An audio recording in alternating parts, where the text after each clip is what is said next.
There's one, and there's no mistaking it one. Just no faking it one. Why don't you and me do some fancy stuffing tonight?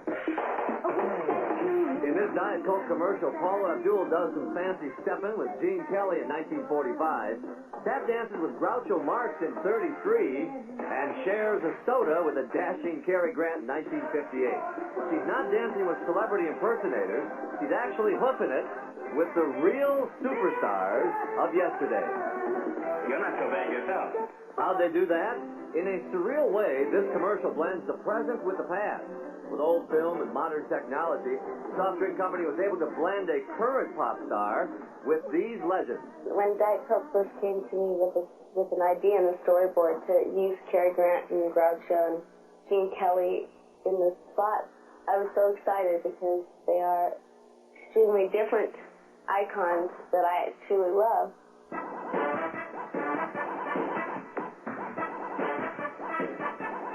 It all begins in the studio.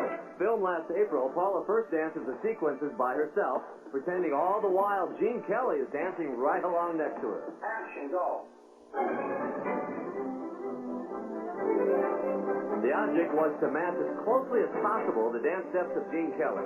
How'd they do that? Record and music. It was a real test to see if she could get it right on the button to match his dancing exactly. Because of the parameters of working on a piece of film and looking back at a combined piece of film to see it work, this is very, very difficult, and she had to match it exactly. But timing and positioning weren't the only technical considerations. Back in 1945, Gene Kelly danced this beloved sequence in Anchors Away. The challenge was to match the size of Kelly with Abdul 47 years later, and for that, a special camera was developed. The camera is robotically controlled to match the original way the film was shot. In other words, through computers, the camera memorized Kelly's moves. On the set, it was up to Abdul to follow the robotic camera, which of course knew what Gene Kelly was doing.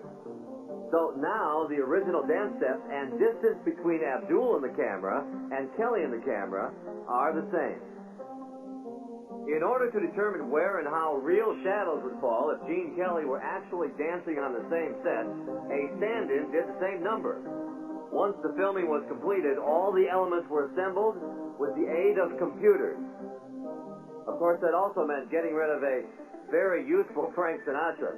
The first step was isolating Gene Kelly from the original scene. This is done by transferring the original film clip onto digital videotape. Then a cutout or video mat of his image was made. Editors moved Kelly's image around to get it into the right place, concentrating on his shadows and matching shadows from people in the background. Finally, a video sandwich is made, two different images, Kelly's and Abdul's, superimposed on one another to make one. Next came Groucho, the same precision for every sequence. By using this green key screen, an illusion of depth is created when Paula's image is superimposed with Groucho's. The same technique to isolate Gene Kelly was used to isolate Cary Grant. But in the original, he was pouring champagne. Of course, in the commercial, he pours a soft drink. How'd they do that?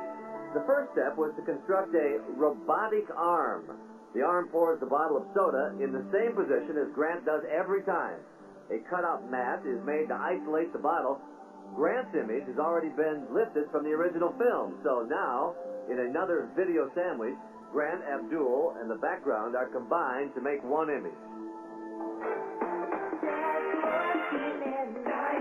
For the production, the effects were technically astounding. For the soft drink company, one of the most expensive commercials they ever made.